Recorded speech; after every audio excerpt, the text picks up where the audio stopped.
प्रयास तो पूरा किया जा रहा है कि भाजपा को रोका जाए, भाजपा को मैसेज दिया जाए, लेकिन इतना आसान भी नहीं होगा, क्योंकि भाजपा जिस प्रचंडता के साथ उत्तर प्रदेश में आई है, एक बात तो तय है कि उसे बिहार में भी अब थोड़ा सा अपर एज मिल गया है। ललन सिंह काफी नाराज दिखे। उन्होंने मुकेश सहनी को यह भी कहा कि आपके साथ जो हुआ है वो गलत है, हमारी पार्टी आपका साथ देना चाहती है। दो तरफा लड़ाई नहीं, तीन तरफा लड़ाई होगी और मुकेश सहनी के लिए थोड़ा सा मुश्किल हो जाएगा। नमस्कार, भारत लाइव देख रहे हैं आप। जिस तरीके से भाजपा उत्तर प्रदेश में प्रचंड बहुमत के साथ आई, मैंने पहले भी आपको यह आकलन करके बता दिया था कि बहुत कुछ बिहार में भी बदलेगा, इसका फल बिहार में भी आएंगे और उन फलों का जो सीजन है वो मुकेश सहनी और जदयू पर भारी पड़ने जा रहा है। शुरुआत तो ऑब्वियसली छोटे पौधे से ही होगी। सबसे पहले मुकेश सहनी की बारी आई। उत्तर प्रदेश में मुकेश सहनी ने भाजपा को तितर बितर करने की पूरी कोशिश की। वहां अपने समाज के आरक्षण को लेकर पहुंचे, जबरदस्त भीड़ जुटाई, बहुत हद तक कामयाबी भी कई जगहों पर हासिल की, लेकिन भाजपा प्रचंडता के साथ वापस आ गई, क्योंकि उसे रोकने में वहां की मुख्य जो पार्टी है वो बहुत सफल नहीं रही। लेकिन भाजपा बिहार में उसका फल जरूर देगी, ऐसा शुरू से ही कहते आ रहे थे, चाहे अजय निषाद हो या फिर बिहार सरकार के कई मंत्री। भाजपा कोटे के लगभग सभी लोगों ने मुकेश सहनी को हिदायत दे दी थी कि आपको संभल कर रहना चाहिए, लेकिन मुकेश सहनी इसके बावजूद वहां से चुनाव लड़े।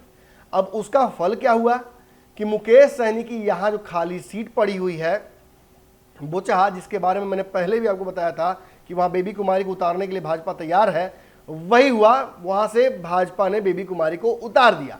अब मुकेश सहनी के पास केवल एक ही रास्ता है कि वो भाजपा के साथ दो हाथ फिर से कर ले। एक रास्ता और है, धीरे से मैदान छोड़कर हट जाए।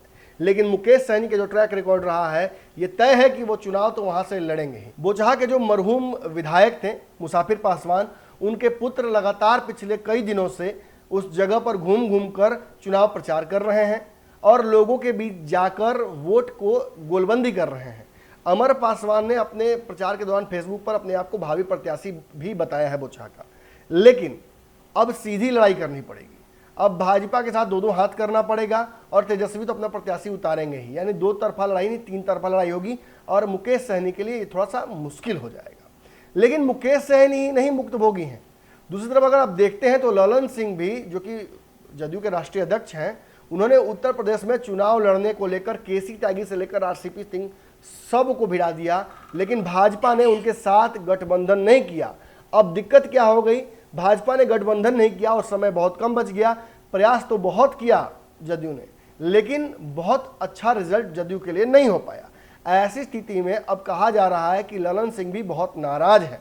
ललन सिंह इसलिए नाराज है क्योंकि आरसीपी सिंह के माध्यम से भाजपा जदयू में इंटरफेयर कर रही है और कहीं ना कहीं जदयू को बहुत इज्जत भी भाजपा दे नहीं रही है। अब बिहार में ही देख लीजिए, एमएलसी चुनाव का जो सीटों का बंटवारा था उसमें भी भाजपा ने 50-50 नहीं करके थोड़ा सा 19-20 कर दिया।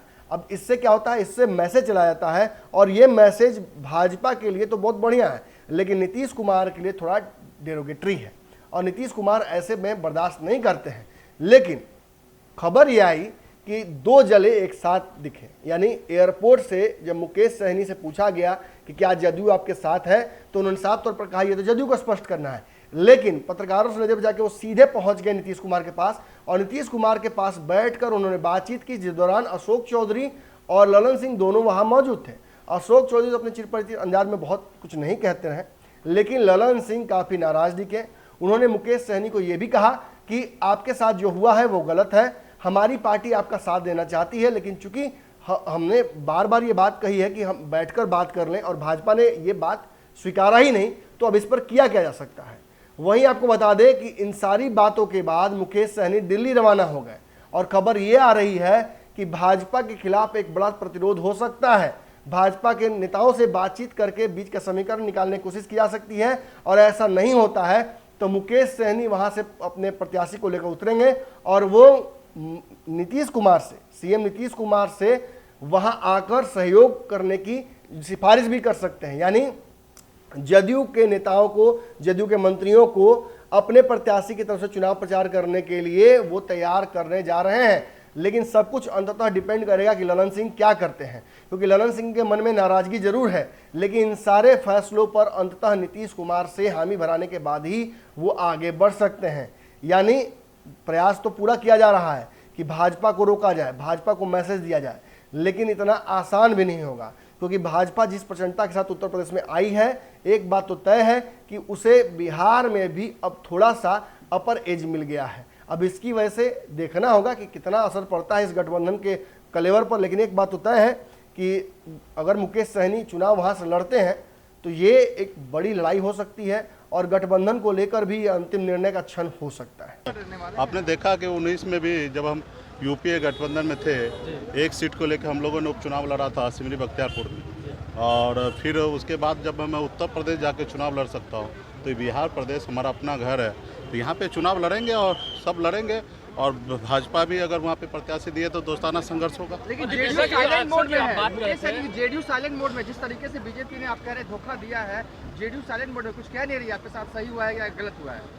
वो तो अभी जेडीयू से आप पूछेंगे ना। बाकी रहा कि एनडीए ही चुनाव वहाँ पर लड़ेंगे, और रहा कि दोनों तरफ से प्रत्याशी है तो जिनको जो इच्छा होगा, जिनको मदद करने होगा वो स्वतंत्र है, मदद करेंगे, हम अपने दम पे लड़ेंगे। अगर ये वीडियो पसंद आई और वह बिहार के राजनीति और बिहारियत से सरोकार रखेनी तो सब्सक्राइब बटन दबा के चैनल के सब्सक्राइब कर ली। ओजे एगो घंटी बा, ओकरा बटन दबा देला से कुल सटीक और मारक खबर रुआ मुफ्त में मिल जाई। अगर रुआ पत्रकारिता के हमनी के नया प्रयोग में सहयोग कर चाहतानी तो ज्वाइन बटन दबा दी। पेटीएम नंबर नोट कर ली 9386816700। धन्यवाद।